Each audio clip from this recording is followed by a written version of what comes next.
Bonjour, je m'appelle Sophie et je suis ingénieure d'application chez M. Doloris Medical System. Je vais vous présenter aujourd'hui une première utilisation du moniteur ANI, Analgesia Nociception Index. Lorsque vous recevrez l'emballage, vous disposerez du moniteur ANI, celui-ci est la version V2. Vous aurez également un bloc d'alimentation ainsi qu'un câble d'acquisition à brancher au capteur. Les électrodes se présentent de cette façon et seront à positionner sur le patient de manière à obtenir un vecteur cardiaque. La plus grande électrode se place au niveau de la clavicule droite et la plus petite à l'apex cardiaque. Vous pouvez également les placer dans le dos en miroir. La plus grande sera placée au niveau de l'épaule droite et la plus petite au précordial. Une fois que le moniteur est allumé, voici comment se présente l'interface d'accueil.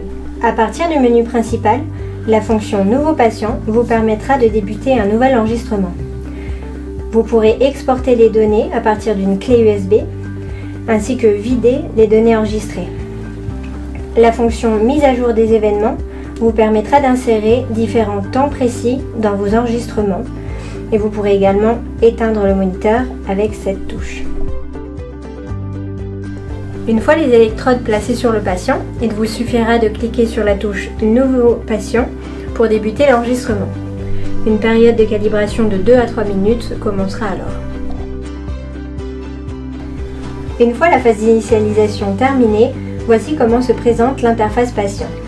Pour rappel, l'ANI mesure le tonus parasympathique du système nerveux autonome à partir de la variabilité de la fréquence cardiaque. Ici, les triangles jaunes vous indique la bonne détection de chaque pic R.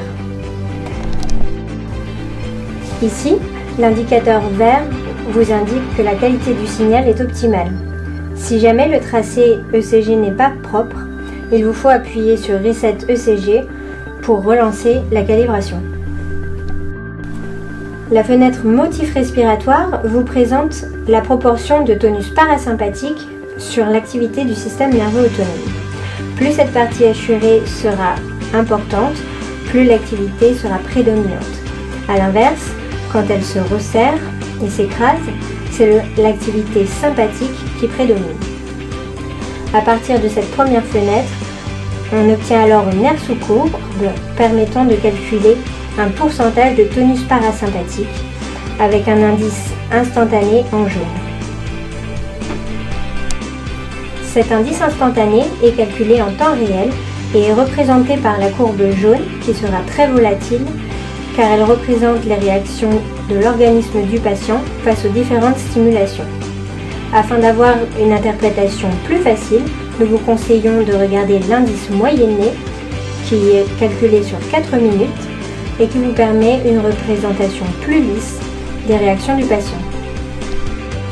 Le bouton Paramètres vous permettra d'activer les seuils en fonction de votre utilisation.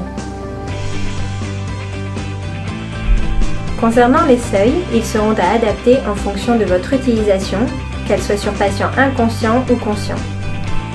Chez un patient inconscient et sédaté, on cherchera à rester entre 50 et 70 de façon à limiter les risques de sous- ou surdosage en analgésique.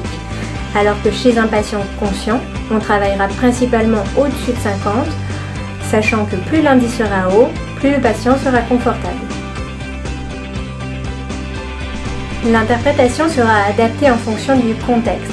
À titre d'exemple, un patient anxieux aura un indice relativement bas, alors que s'il est détendu, sous hypnose ou réalité virtuelle, son indice sera augmenté. Pour plus d'informations, n'hésitez pas à consulter le site mdoloris.com. Merci.